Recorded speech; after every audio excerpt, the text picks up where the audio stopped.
Good morning friends and students. সামনে আমাদের happy new year, তাই তোমাদের একটা 3D লেটার ড্রয়িং করে দেখাবো। এটা স্টোনের ইফেক্ট থাকবে, এরকম একটা ড্রয়িং, খুব সুন্দর। দেখো, মনে হচ্ছে উঠে আছে, জিনিস গড়িয়ে গেলেও মনে হচ্ছে আটকালো না, অথচ লেখাটা 3Dর মতো উঠে আছে। তার আগে তোমাদের বলে রাখি, তোমরা যারা চ্যানেলে নতুন স্টুডেন্ট আছো তারা চ্যানেলটা সাবস্ক্রাইব করে রাখবে, তাহলে পরের ক্লাসগুলো অ্যাটেন্ড করতে পারবে, আরও সুন্দর সুন্দর ড্রয়িং শিখতে পারবে। দেখো, এর জন্য বেশি কিছু লাগবে না, একটা আর্ট পেপার নিয়ে নাও, আর স্কেল, পেন্সিল 4B 6B এবং ব্লেন্ডার। ঠিক আছে, ফার্স্ট এটা ভাগ করে নাও। 4টে লেটার হচ্ছে আমাদের, হ্যাঁ, এটা 2 হচ্ছে 20, হ্যাঁ 2024, 2টাকে লিখে নিলাম। ঠিক পেপারের ওপর করে লিখবে, মোটামুটি লেখাটা 3.5 ইঞ্চি 4 ইঞ্চি করতে পারো, আর এই জায়গাগুলো 2 ইঞ্চি মাপের করতে পারো। একটু করে গ্যাপ দেবে, 1/2 সেন্টিমিটার করে। লেখাগুলো যেন একই থিকনেস থাকে, যেভাবে লিখছি এভাবে 2004, বাস এই জিনিসটা সুন্দর করে লিখে নাও। লেখা হয়ে গেলে এবার দেখো, লেখার পরে এটা নিচের দিকে মানে শেডিংটা করতে হবে, 3D ইফেক্ট একটু নামিয়ে, মোটামুটি এটাকে 1 ইঞ্চি 2 বা 1.5 ইঞ্চি নামিয়ে নাও, আর এই সাইডটা 1 ইঞ্চি করে নাও। ঠিক আছে, এইভাবে অ্যাঙ্গেলে নামিয়ে নাও। সমস্ত লাইনগুলো এইভাবে নিচের দিকে আসবে, এইভাবে লাইন আমি টেনে দিচ্ছি। ঠিক আছে, দেখো লাইনগুলো টানা হয়ে গেলো। ঠিক ঠিক জায়গায়, যে জায়গায় লাইনগুলো দিচ্ছি, এইভাবে প্রথমে আমি পুরোটাকে পেন্সিলে এঁকে নিলাম, তাহলে খুব একটা মুছতে হবে না, ভুল হবে না। এবার এটাকে ব্ল্যাক স্কেচ পেন বা মার্কার দিয়ে করে দেবো। আমি স্কেল দিয়ে এটাকে স্কেচ পেন দিয়ে করছি, দেখো। হ্যাঁ, ঠিক ঠিক যেখানে লাইন আছে আমি ধীরে ধীরে আঁকছি, আমার সঙ্গে তোমরা আঁকো, তোমরা ইজিলি এটা আঁকতে পারবে। দেখো, ফার্স্ট আমি 4টা করছি, একদম রাইট সাইডের ওপর দিকে কোণা থেকে স্টার্ট করবে।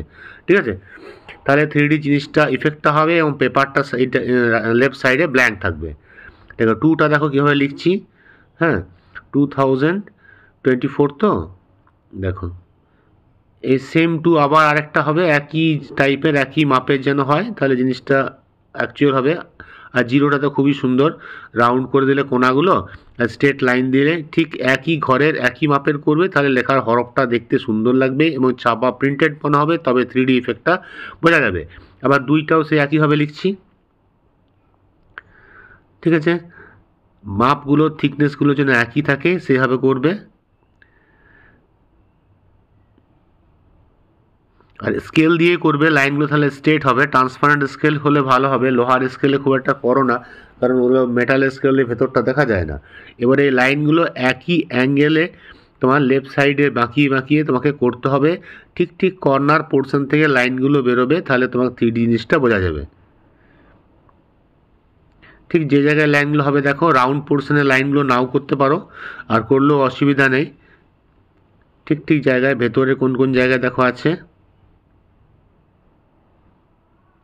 তোমাদের আগে অনেক আগের বছরও তোমাদের 3D ক্লাসে 3D দেখিয়েছি, যারা অনেকে দেখে থাকবে হয়তো, হ্যাঁ তারা অনেকটা আইডিয়া পেয়ে থাকবে। কিন্তু এই 3Dটা একটু আলাদা, এটা স্টোনের ইফেক্ট থাকবে, যেন স্টোন দিয়ে বানানো হয়েছে এবং তার শ্যাডো থাকবে, তাই সেই হিসাবে এটা করছি 2024।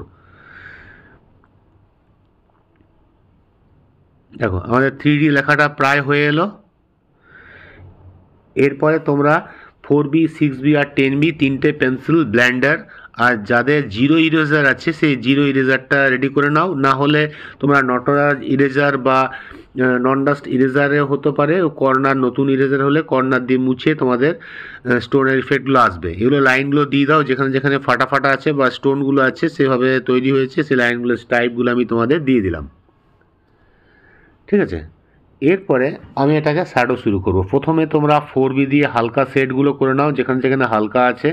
লাইট পোর্শন শেডগুলো আগে করছি, করার পরে এটাকে ব্লেন্ডার বা টিস্যু পেপার বা এয়ারবাড দিয়ে মিশিয়ে দেবে। এটা হয়ে গেলে তোমরা ডার্ক পোর্শনগুলো তোমরা 6B দিয়ে করে নাও, 6B বা 8B দিয়ে ডার্কগুলো করবে। এটা ব্লেন্ডার দিয়ে মিশিয়ে দিচ্ছি ফার্স্ট। এবারে এটাকে 6B বা 8B দিয়ে করে নাও। ঠিক ঠিক জায়গায় যেখানে যেখানে ডার্ক আছে, দেখো নিচের পোর্শনগুলো ডার্ক হবে এবং লাইনগুলো যেগুলো ফাটা আছে একটু হোয়াইট ছেড়ে রাখতে পারো, কারণ ছেড়ে রাখাই বেটার, মানে ইরেজার দিয়েও অত ভালো মুছবে না ডার্ক জিনিসগুলো, তাই একটু ব্ল্যাঙ্ক ছেড়ে রাখলে খুবই ভালো। দেখো যে জায়গাগুলো ডার্ক আছে যেন ভেতরে ঢুকে আছে মনে হয়, সেই জিনিসগুলো ডার্ক করছি। তারপরে এগুলো যখন খুব ডার্ক আছে সেগুলো 10B দিয়ে আরও ডার্কগুলো করে দিতে পারবে।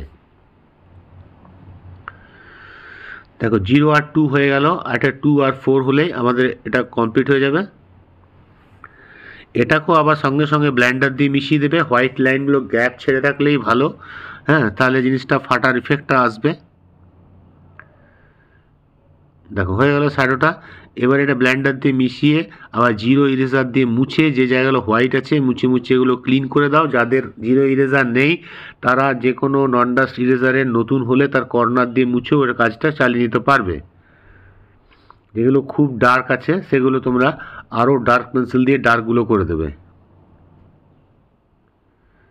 দেখো লেখাটা মোটামুটি আমাদের প্রায় কমপ্লিট হয়ে এলো। এবারে এটার সাইড সেটগুলো করতে হবে। এখান থেকে পেন্সিলটা স্ল্যান্টিং করে হালকা করে সাইডে যে একটা শ্যাডো পড়ছে সেটা তোমরা এটা 6B বা 8B দিয়ে করতে পারো। হালকা সেট করে নাও, দিয়ে এটা ব্লেন্ডার বা কটন কিংবা টিস্যু পেপার দিয়ে এটাকে ব্লেন্ড করে মিশিয়ে দেবে। আমি এটা ব্লেন্ডার দিয়ে মিশিয়ে দিচ্ছি, তাহলে চট করে এটা মিশে যাবে। ঠিক আছে, দেখো 3D লেখাটা প্রায় আমাদের কমপ্লিট হয়ে এলো। এবারে এটাকে এর জন্য আমাদের আরেকটা স্কেল চাই এবং কাঁচি চাই। কাঁচি দিয়ে এটাকে কেটে সাইডটা কাটলেই যখন নামানো থাকবে মনে হবে লেখাটা দূর থেকে পেপার থেকে উঠে এসেছে। তাই এটা 3D লেখার পর ভালো করে ডার্কগুলো আরও করে দিলাম 10B দিয়ে। ঠিক আছে, যাতে আরও সুন্দর লাগে। যে জায়গাগুলো ডার্ক দরকার দেখো সেই জায়গাগুলো ডার্ক করে দিলাম, যেন শ্যাডোগুলো রিয়েলিস্টিক বা মনে হয় যেন এখানেই নামানো আছে। 2024 নয়া সাল নয়া ড্রয়িং। ঠিক আছে, তোমরা এটা যে কোনো স্কুলের প্রজেক্ট হিসাবে ইউজ করতে পারবে। দেখো আমি পেপারটার মার্জিনটা দিয়ে দিচ্ছি, উপর থেকে মোটামুটি 1/2 ইঞ্চি বা 1 ইঞ্চি নামিয়ে করবে, এই সাইডও একইভাবে। এবার এটা কাঁচি দিয়ে কেটে দেবে, তাহলেই হয়ে যাবে। ঠিক আছে, তাহলে তোমরা আবার বলে রাখি, তোমরা যারা চ্যানেলে নতুন স্টুডেন্ট আছো চ্যানেলটা লাইক, কমেন্টস এবং সাবস্ক্রাইব করে রাখবে, তাহলে পরের ক্লাসে আরও নতুন নতুন ড্রয়িং তোমরা শিখতে পারবে এবং দেখাবো। দেখো কত সুন্দর মনে হচ্ছে, 3D 2024 উপরে উঠে আছে। তোমরা এটা স্কুলে সুন্দর এটা ইজিলি করতে পারবে এবং দেখাতে পারবে। ঠিক আছে, তাই তোমাদের সকলকে আমি শুভ নববর্ষের প্রীতি ও শুভেচ্ছা জানাই এবং হ্যাপি নিউ ইয়ার 2024 সবাইকে আগে থেকে অ্যাডভান্স বলে রাখলাম। ঠিক আছে, আজ ক্লাসটা রাখি, বাই, তোমরা সবাই ভালো থেকো।